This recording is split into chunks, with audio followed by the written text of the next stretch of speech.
Yo, what is going on, guys? Welcome back to the channel. Hope we're all having a great day today and we're all doing well.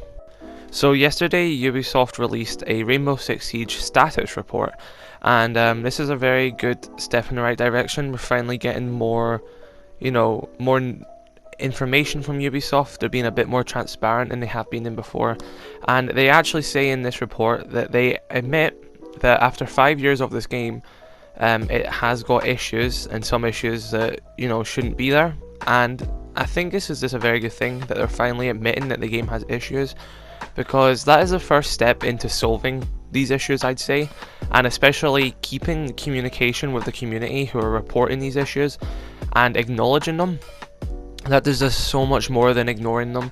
It is a great step. Ubisoft should have done this way before, and any developer should just follow in this. If you have a game that has potential but it's got so many issues, and your community are being that loyal and they're staying there and they're giving you reports of things that you can fix and stuff like that, the best thing you have to do is admit you have a problem and just work with the community.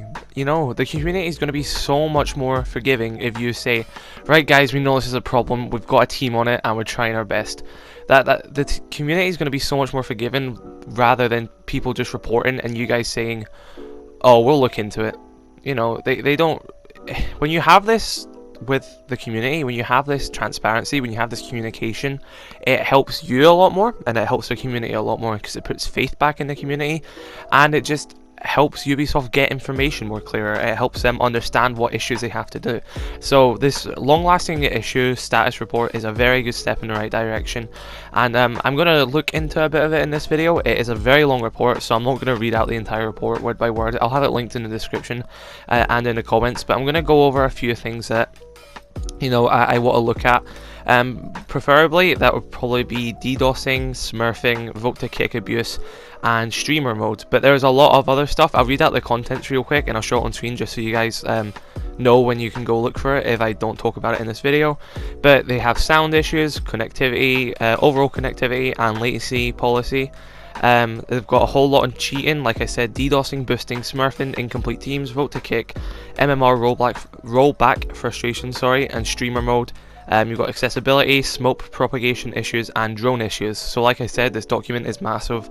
It would take me way too long just to sit and read it all out in a video, and I feel like that'd be quite boring, because you guys can read yourselves. But I'm just going to talk about some of the stuff that I've taken from this and I want to focus on a few of those little contents, and yeah, that's all I really want to do in this video.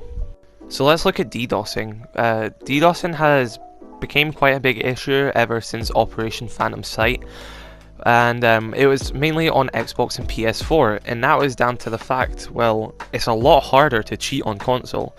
I don't really have a PC where I can sit and play Siege, and I wouldn't say I'm very savvy when it comes to cheating, and but I know it isn't the hardest thing in the world if you really want to cheat on PC, because you've got internet access straight on you. You can download it and you can access the game files on like the Siege game files on your PC and download third-party stuff like that. So it's much easier to cheat on PC, but people on console, a lot of people on console were like, well, I'm pretty shit at the game, so I want to cheat myself, but I can't really download wall hacks or aimbot or stuff like that. So they started looking to other methods, and the main method that kind of came down to it was DDoSing. And for those of you guys who don't know, it's DDoSing, DOS attacks, similar names, and basically it means denial of service. And that basically partakes in, you have the server which the game is played on, and when you access that server to play on, it sends a request to the server. Now that's fine, if there's people sending requests to the server, it can manage it because that's what it's built for. But then when the people in that game want to start, ruining the experience, so say they want to strain it so no one can move and they can win around because a plank can't go down, they use a third-party tool, or if they're that experienced enough, a tool that they've made themselves, which will not just send a small amount of requests to the server, it will send a lot, meaning that the server just cannot handle it, and that is what causes the server to get strained, sometimes crash and stuff like that, purely because it just can't handle all the requests at once, and that is a denial of service attack.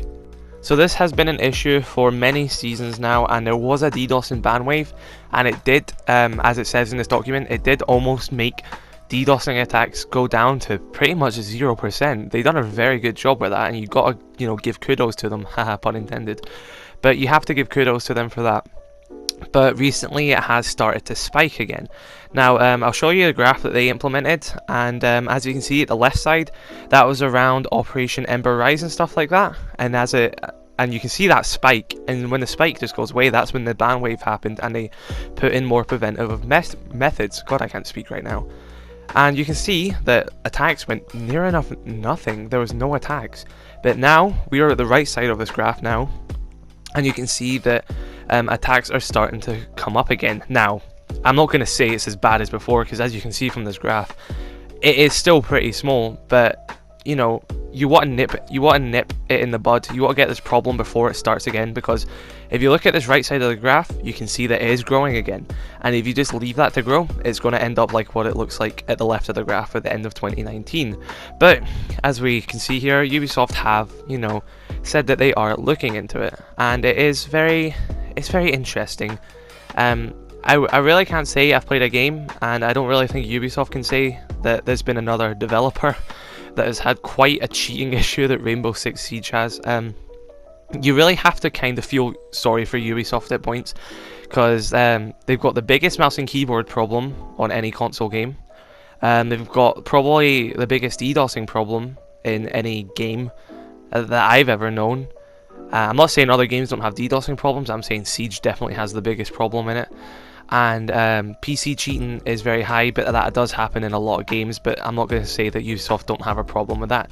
So the game's trying to progress.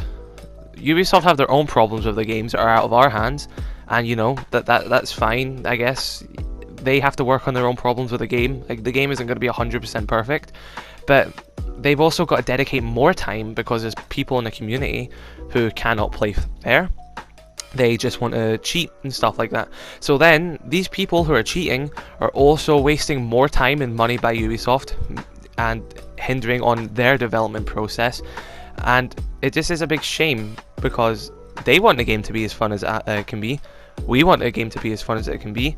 But then the biggest problem, I'd say, that's affecting Rainbow Six Siege isn't Ubisoft. It's the community, and it's all these cheaters, and it's people ruining the fun. So if they're dedicating more time to cheaters and stuff, that's amazing. They shouldn't have to do that, but that is how it is, because this world's just full of people who like to ruin the fun for everyone else. And if I'm going to say for DDoSing, I think they should just make an example, a public example of someone, like they have. They took, I can't remember the guy's name before, he acted cocky to me on Twitter. Then I think a month later, Ubisoft released a lawsuit with his name in it. So that was very funny. But they just need to keep doing that. You say this guy's DDoSing, he's making profit off DDoSing. They take him to court, they publicize it, they humiliate his name, and they say, if you do this, this is going to be you, this is the fine you're going to get. And they just need to make examples of this, because this behavior can't go on, and it's just unacceptable. But Ubisoft have gave us an update on this, saying that they are investigating DDoS attacks much more frequently now. They have a whole team dedicated to looking at the spikes and the different connection errors that are coming from it and stuff like that. So they are definitely taking control of the issue. Hopefully by the time, by a few months, they're going to have complete control of it. Maybe not complete control, but a lot more control that they currently have. And a lot of stuff like that. So I'm going to kind of leave DDoS in there. Like I said, if you want to read anything in this entire document, I'll have it linked. But it's just good to know that they are really trying to nip these problems in the bud and just make the game a better place. Everyone always says Ubisoft is just for the money, and I'm not going to deny that the game has got a lot of microtransactions, and they do make a heck of a lot of profit off the game. But that doesn't mean that they don't care about the community, that they don't want the game to be as best it can be. It doesn't mean that at all. But that's all I really want to talk about for DDoSing. Like I said, if you want to read it, I'll have it linked. I want to talk about smurfing, because they have addressed smurfing in this, and they've basically said that it creates an unfair atmosphere, it imbalances matchmaking, and basically it's just used to boost players as well and stuff like that. And I know a lot of people don't use smurfing to boost. I know that, don't worry. I'm not saying that everyone who uses a smurf is to boost. Some people just do it because they've already played all the time on their main account, they've gotten champion, they just want to play again. But it is unfair. I'm not going to sit here and say that smurfing isn't unfair, because it is. And it's a problem that a lot of games have. And I've not played on my smurf ever since Ubisoft have said that they're against it. I'm respecting their decision because I agree that it is unfair. So I've only played on my main account ever since Ubisoft has said that, because I do agree that it does ruin the fun for some people. You have champions on main accounts going on to smurf accounts, and they'll de-rank them to copper and stuff, and they'll just abuse the people who are genuinely not very good at the game, but they're passionate about it, and they're trying to improve themselves at the game, and they're really not going to have a fun experience if you're going to have someone who is in a much higher skill level than you down at your ranks, just ruining your fun. And yeah, it just isn't fair. So I would recommend, if you are smurfing, and I know you may not have a malicious intent, but just realize that there will be people on the enemy team and even on your team who genuinely want to play the game at that skill level. They're trying to improve, and what you are doing is kind of unfair. So just take that and think about that yourself. They have said that there's a challenge and they're trying to work to improve it, but I can't really see what much they can do about smurfing. But just think about it. If you are really going into these lower ranks and you know you're doing that, just maybe be a bit considerate to your fellow players and help the game out a bit. I'm going to talk about vote to kick abuse, because I have been quite vocal on how dumb that option is. And they basically said, you know, vote to kick is a feature that is abused in casual, because let's be honest, most of the time when you vote to kick people, it isn't because they team killed you. That is some of the times it happens. It isn't because they are toxic. Most of the time people get a vote to kick is if they're in a 1v5, if they potato a shot, if they are not as good as you.